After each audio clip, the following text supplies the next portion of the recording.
Hello à tous, j'espère que vous allez bien. Bienvenue sur ma chaîne YouTube. Alors on se prend aujourd'hui pour une nouvelle vidéo. Une vidéo moi qui fera un rush parce que c'est une réponse à des questions qu'une dame m'a posées bon pas en commentaire mais elle m'a envoyé des questions par mail. Elle aimerait vraiment avoir des éclairages par rapport à ça. Donc déjà je vous dis merci madame d'avoir pris du temps de m'envoyer ce mail. Et lorsque je l'ai lu, j'ai trouvé vraiment important de vous répondre et ça sera le cas dans cette vidéo. Alors on va vraiment aller dans le vif du sujet pour pas tergiverser ou alors pas prendre trop de temps. Alors, elle fait comprendre. Ma famille et moi avons eu la grâce d'obtenir notre résidence permanente et je vais arriver à Montréal avec mon mari et mon fils né en mi-février. Les trois derniers plus jeunes, 10 ans, 8 ans et 3 ans, nous rejoindront en juin après la fin de leur année scolaire au Cameroun. Première question, le travail à Montréal, est-ce vraiment si compliqué d'en trouver? J'ai 13 ans d'ancienneté dans le service à la clientèle et l'administration avec une licence en communication. Alors, madame, déjà, ce que je veux rappeler, c'est que vous venez avec un très grand avantage qui est la résidence permanente et vos 13 années d'ancienneté. Je tiens à préciser que lorsque vous avez la résidence permanente, vous jouissez des mêmes droits qu'un Canadien lorsque vous serez sur le territoire canadien. Vous avez tous les droits au même titre qu'un Canadien, sauf bien évidemment le droit au vote. Pour ce qui est de vos 13 ans d'ancienneté, c'est un paramètre ou alors c'est un avantage assez énorme, c'est-à-dire que c'est un facteur vraiment très recherché au niveau des recruteurs. Les recruteurs recherchent vraiment des personnes qui ont beaucoup d'années d'expérience comme vous. En plus, vous êtes dans un domaine de la gestion de la clientèle qui est également un secteur très en demande ici. Donc, maintenant, ce que je vais préciser, c'est que si par exemple, au Cameroun, vous occupez un poste de directrice de la gestion de la clientèle, ne vous attendez pas à trouver d'un coup ou alors ne vous attendez pas à avoir un poste ayant des grosses responsabilités à peine arrivé ici. Il va falloir que vous acceptez par exemple un poste comme assistante à la gestion de la clientèle et après 1 an ou après 2 ans, lorsque vous aurez fait le preuve, et même parfois ça prend même pas 1 an, parce que je rappelle qu'en Amérique du Nord, eux ils sont vraiment dans une optique où lorsque tu prouves ce que tu sais faire, lorsque tu prouves que ouais, tu as des compétences, tu montres que vraiment oui, tu peux faire des tâches qu'on te donne. Si une tâche qui prend par exemple une journée, vous parvenez à les faire, je sais pas moi, en mi-journée et tout, honnêtement, il se peut qu'après 2 ans, après deux mois, pardon, après 2 mois ou après 3 mois, parfois même après 6 mois, qu'il vous propose un poste à des hautes responsabilités. On est vraiment là dans un environnement ou alors on est vraiment là dans un pays où une fois que tu as prouvé ce que tu sais faire, tu as des promotions ou alors tu as des avancées qui vont avec.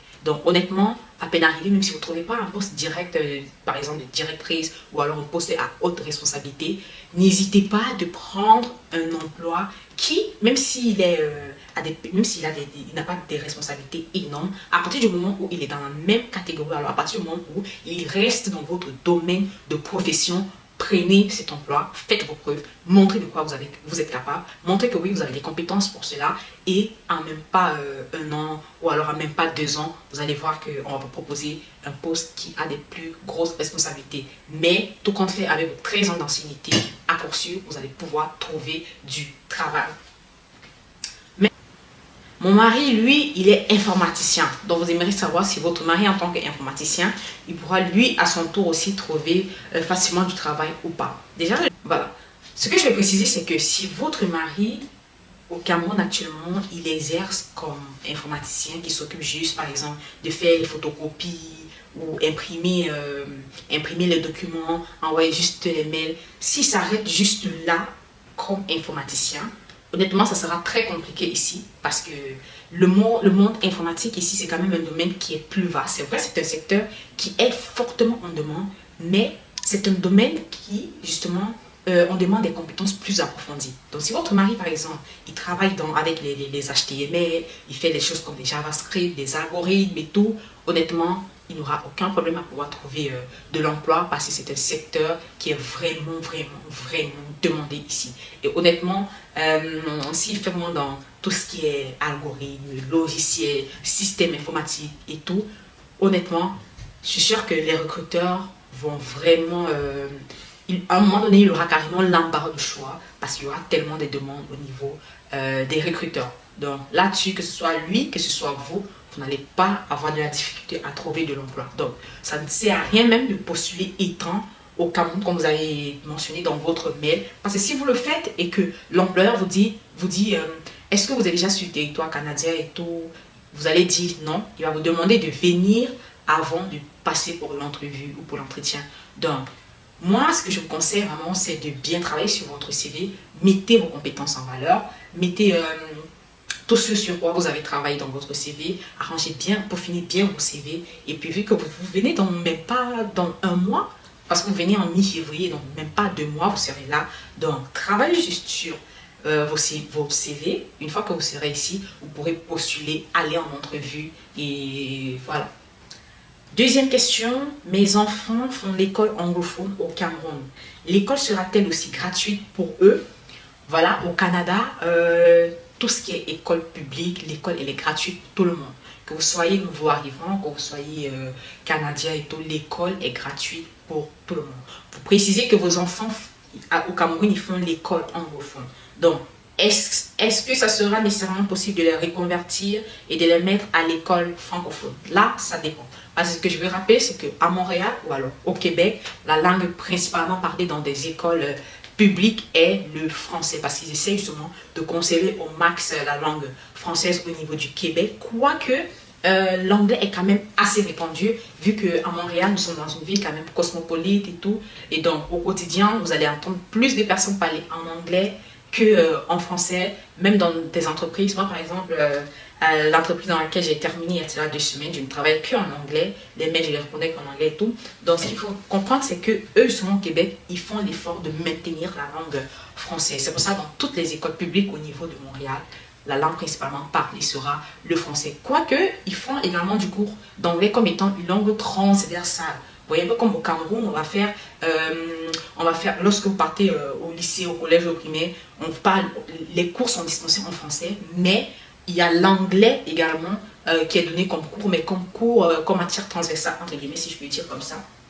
Donc, au Québec, toutes les écoles publiques gratuites, la langue principalement parlée sera le français. Maintenant, si vos enfants parlent couramment français, anglais, dans ce cas, il n'y aura même pas à avoir à les mettre dans des écoles anglophones et tout. Vous pouvez juste les mettre dans des écoles francophones. Et vu qu'ils parlent parfaitement anglais et français, là, ça posera pas de problème. Au contraire, l'anglais qu'ils connaissent sera un atout ou un avantage considérable pour eux. Maintenant, s'ils ne parlent que anglais, dans ce cas, il va falloir trouver des écoles privées où les cours sont dispensés uniquement en langue anglaise.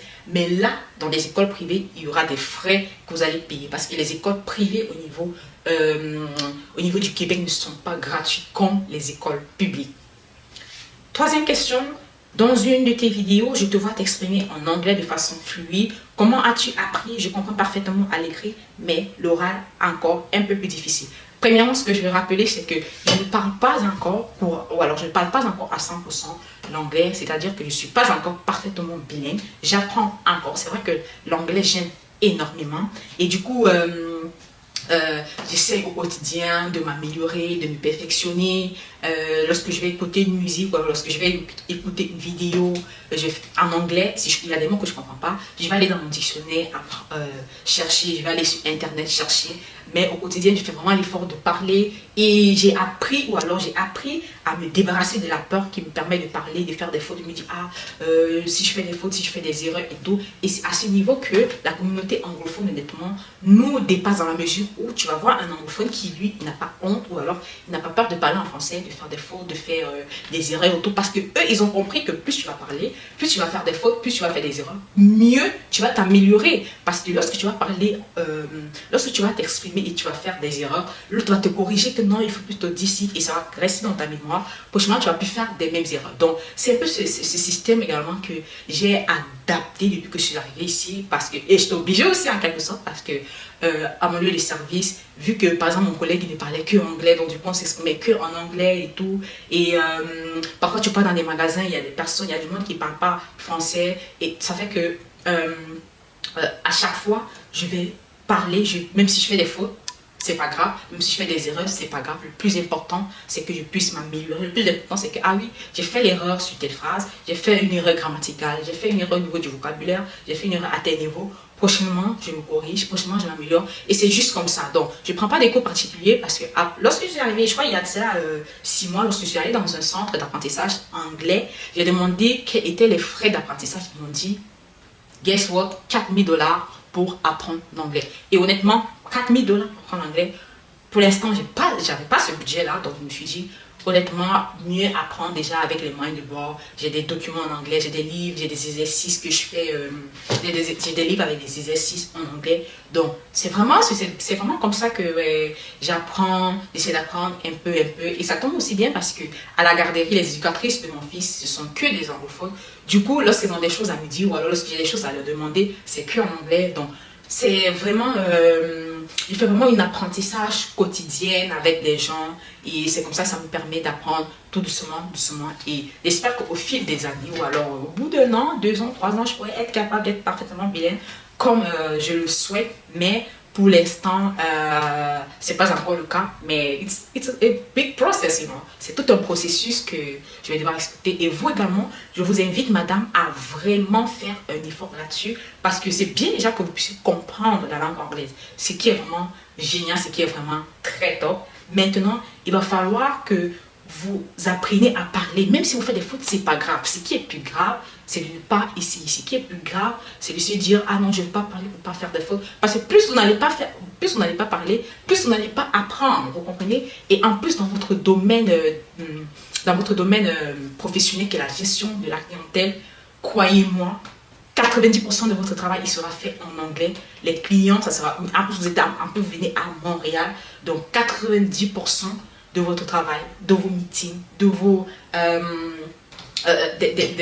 des contacts que vous aurez à faire, honnêtement, ça sera en anglais. Donc, il est vraiment temps que vous puissiez apprendre à parler, même si vous allez faire des fautes, c'est pas grave. Et honnêtement, les recruteurs ne vous demandent pas d'être 100% bilingue. Non, les recruteurs ne vous le demandent pas. Les recruteurs ici vous demandent d'avoir un anglais opérationnel. Les recruteurs vous demandent d'avoir, comment dirais-je, d'avoir la volonté de vous exprimer en anglais, parce qu'ils veulent des personnes qui, lorsque le client va se présenter, qui puissent être capables de comprendre la demande du client. En plus, vous êtes à la gestion de la clientèle, c'est-à-dire que je pense que je ne m'y connais pas très bien dans tout ce qui est gestion de la clientèle, mais je pense que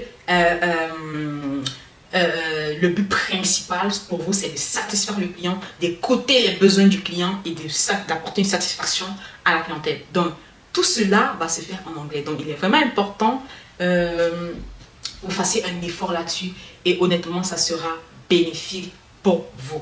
Alors, 4e et dernière question, quels documents devons-nous absolument apporter, originaux et copies certifiées de diplôme? Voilà, il est très important que vous fassiez tout ce qui est photocopie certifiée et conforme de vos diplômes, que ce soit du baccalauréat jusqu'à la licence pour vous. Je ne sais pas quel niveau votre mari a, mais il va faire pareillement. Également, photocopie certifiée conforme de tout ce qui est relevé de notes. Donc, relevé de notes, diplôme, vous faites des photocopies certifiées conformes, vous les gardez. Vous allez pouvoir les utiliser ici pour l'équivalence de vos diplômes, ce qui rejoint la dernière question que vous avez posée. Est-ce que vous pouvez faire les équivalences des diplômes au Cameroun? Moi, je vous répondrai non. Vu que vous serez ici en mi-février, il est important de venir ici. Une fois que vous serez sur le territoire, vous allez pouvoir déposer vos dossiers pour l'équivalence des diplômes au niveau du MIFI. Parce que vous, comme votre mari, il est possible que les recruteurs vous demandent il est possible que les recruteurs cherchent à vérifier quel niveau d'études vous avez. Et pour cela, il va falloir faire une équivalence de diplôme. Et tous ces documents originaux, photocopie certifiée conforme, diplôme et relevé de notes font partie des documents lorsque vous allez constituer le dossier pour l'équivalence des diplômes. Également, certificat de travail. Oui, il est important de venir avec un certificat de travail. Vous qui avez 13 ans d'ancienneté, vous n'allez pas juste dire, recruter ici, j'ai 13 ans d'ancienneté, ils vont vous dire, ah ok, d'accord, c'est bon. Non, ils vont chercher bien évidemment à corroborer alors ces années d'expérience dont vous mentionnez. Donc, il est important de venir avec certificat de travail pour prouver que oui, effectivement, j'ai fait ces 13 ans j'ai fait ces 13 années d'expérience, vous voyez. Maintenant, je ne sais pas si vous les avez fait chez un même employeur au niveau du Cameroun, mais si ce n'est pas le cas, il est vraiment important de recontacter, voilà, de recenser tous les employés chez qui vous avez eu à travailler et demandez-leur de vous fournir tous vos certificats de travail. Et je pense que c'est votre droit, donc vous avez le droit d'avoir ces certificats de travail avec lesquels vous allez justifier ces 13 années d'expérience ici. Également, bulletin de paie. Oui, il est aussi important d'apporter vos bulletins de paie Parce que c'est vrai, pas tous les recruteurs peuvent vous le demander, mais il est toujours bien d'avoir ces bulletins de paye là pour montrer justement aux recruteurs que oui, vous avez eu un emploi très formel où vous percevez des payes de manière régulière ou alors à des périodes bien définies. Il est important vraiment de venir avec vos bulletins de paye. Sur ce, s'achève la réponse à vos questions, madame. J'espère que je me suis battue le mieux pour vous éclairer là-dessus. Si jamais vous avez des zones d'ombre, n'hésitez pas à me les faire savoir par mail. Ce sera toujours un plaisir pour moi de vous répondre. Sur ce, je vous dis merci de m'avoir suivi, merci de m'avoir écouté et on se dit à la prochaine vidéo. Bye!